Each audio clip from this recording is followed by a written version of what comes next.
دوستو آج کی ویڈیو میں ہم آپ کو حضرت لقمان کا حسن سلوک کے بارے میں بتائیں گے۔ حضرت لقمان نے اپنے اخلاق سے کیسے دو لڑکیوں کو جو بہت بگڑی ہوئی تھے ان کو کیسے نیک پارسا بنائے، اور لوگ حضرت لقمان کی باتیں کیسے مانتے تھے اور اس کی دانائی کو کیسے سمجھتے تھے۔ حضرت لقمان نے اپنے دوست سے سارا واقعہ بیان کیا اور اس کو 10 باتیں سکھائیں جو اس کے کامیابی کے راز تھے۔ شیخ الادب حضرت مولانا عزا علی صاحب رحمۃ اللہ علیہ تحریر فرماتے ہیں، حضرت لقمان کو ان کے آقا نے فروخت کرنا چاہا تو انہوں نے آقا سے کہا کہ آپ پر میرا کچھ بنتا ہے، اس لیے میری گزارش ہے کہ آپ مجھے اس کے ہاتھ فروخت کر میں جسے پسند کروں۔ آقا نے کہا کہ اس کا تجھے اختیار ہے، چنانچہ جو بھی آ کر بھاؤ لگاتا آپ اس سے دریافت کرتے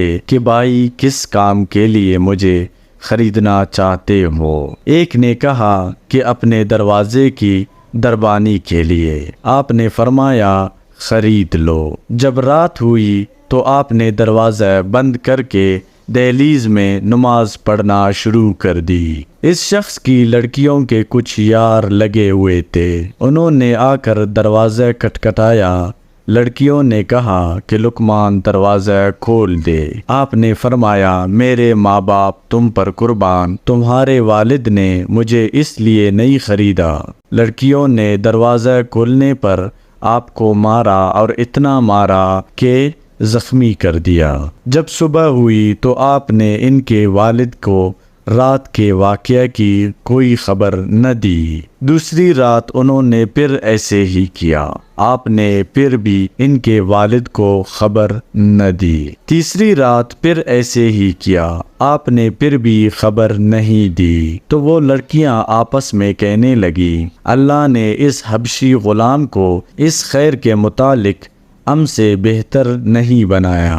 راوی کا کہنا ہے کہ 2 لڑکیاں ایسی نیک و پارسا ہوئیں کہ بنی اسرائیل میں ان سے بہتر کوئی لڑکی نہیں تھی۔ حضرت لقمان کو دانائی ملنے کا کیا سبب ہوا؟ حضرت عمر بن کیس رحمۃ اللہ علیہ فرماتے ہیں کہ حضرت لقمان ایک روز ایک مجلس میں لوگوں کو حکمت و دانائی کی باتیں سنا رہے تھے۔ ایک شخص آیا اور کہنے لگا کیا تم وہی نہیں ہو جو میرے ساتھ فلاں جنگل میں بکریاں چرایا کرتے تھے؟ آپ نے فرمایا کہ ہاں میں وہی ہوں۔ اس نے کہا کہ پھر تم کو یہ مقام کیسے حاصل ہوا کہ مخلوق تمہارے تعظیم کرتے ہیں اور تمہارے کلمات حکمت سننے کے لیے دور دور سے آ کر جمع ہوتے ہیں؟